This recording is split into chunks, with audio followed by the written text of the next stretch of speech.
invite or usa ang imong invite is unrank ka, mo na siya ang potential income nimo up to 2,000 US dollars monthly kung mapuno ang metrics. And then second, kung naa na kay ma-invite at least duha, so rank up nang ka into bronze. So kapag bronze na ka is up to 4,096 US dollars na, so madoble imuhang income or matriple. And then kapag gusto pa jud ka kay kani siyang bronze no, up to ang imuhang fast start ani is up to second level. Ang first level kato imong directs is na kay 50%. So tanan yang kita mas weekly man or monthly is na kay 50%. And then sa second, invite is na kay another 10%. Kung gusto na pud kag mo rank up into silver, third na siya, o na siya pang third, ang nasa third is ang ni siya. Kung gusto kang mag-rank up into silver is naalang kay 20 kataw. O di ba kadali ra gid kay 20 kataw, rank up na din ka into silver. Unsa man ang unsaon pang pamaagi nga maka-rank up ka. Pwede ka na 20 directs, pwede ka kung 20 directs, so rank up na ka into silver. Pwede ra pud ka 10 directs. Basta mo total lang ka og 20, silver gihapon ka. Pwede ra pud ka wala ka pud, pwede ra sud tulo ang imuhang directs. Ang imuhang tulo imo lang siyang i-rank up into bronze. So nakay tulo ka bronze. Ang tulo ka bronze nimo basta mo total ka og 20 kataw is silver na gyapon ka. Unsa man ang kanindot once na ikaw mag silver. Di ba?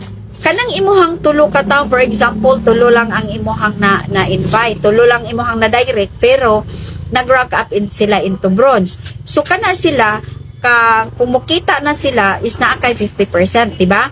Sa first level. Pero kay ikaw silver man, sa second level anak nila sa matrix is naa kay another 10% nakita. So sa ato pa, second level gani, so sa ilang mga invite, so sa ilang first invite nila, second level nimo is naa pa jud kay another second generation na nimo. So mo na siya nga ang silver pangarapon pod na mag silver once ikaw mag bronze na kay ari diri mag start ang generation bonus. After pod ana, kung gusto na pud ka nga mag gold, is ang gold nato is ang fourth level. Ang gold nato is 100 kataw ra. So ang 100 kataw is ang kani silang tulo nga imuhang na invite, ibutang lang gid nato nag power of 3 ra ka tulo. Kani ilang tulo, imo ra pud na silang i-rank up into silver. Kung silver na sila, basta mo total kag 100 is gold na pud ka. Once na gold na ka, up to sa third generation na kay third generation. So first generation 50%, second generation is 10%, 5 generation is 5%. So padako na siya.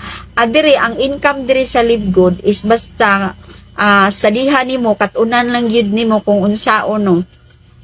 Padako ng padako once ikaw mag-rank up ka. And then ang next pagyud anang sa gold is ang platinum na. Once ikaw ay mag-platinum na ka is up to na pud ka sa fourth level generation. O diba? Ang atong istoryahan diri is ang metrics or monthly income lang ni. So wala pa na ko next na tomorrow na nato i-discuss ang weekly. So mo na siya diri. Ang sa pag-abot nimo og platinum, 3 lang gihapon ang imuhang invite o kaning 3 nimo para mag-platinum ka, i-rank up lang pud na nimo into gold. Once na nakaitulo ka gold, basta mo total ka og 500, total nimo organisasyon is mahimo na kang platinum.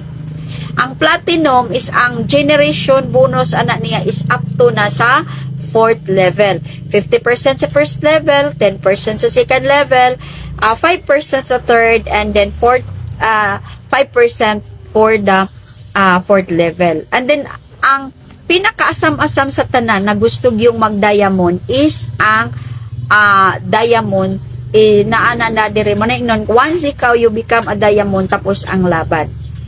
Up to 5th generation na ang imuhang commission ana. So, and then napadyo kay diamond pool. Mauna siya dire, and then ang diamond na nato is 2,500 lang katao. How unsaon man nga pwede sa imo ha dire, once ikaw mag-diamond, pwede ra na siya nimo og i-rank up na pudto nimo ang imuhang tulo into platinum, and then ang kanang platinum basta mo total lang ka og 2,500 is diamond na gid ka. So mao na diri sa tuas. So mao na super gid siya kadali.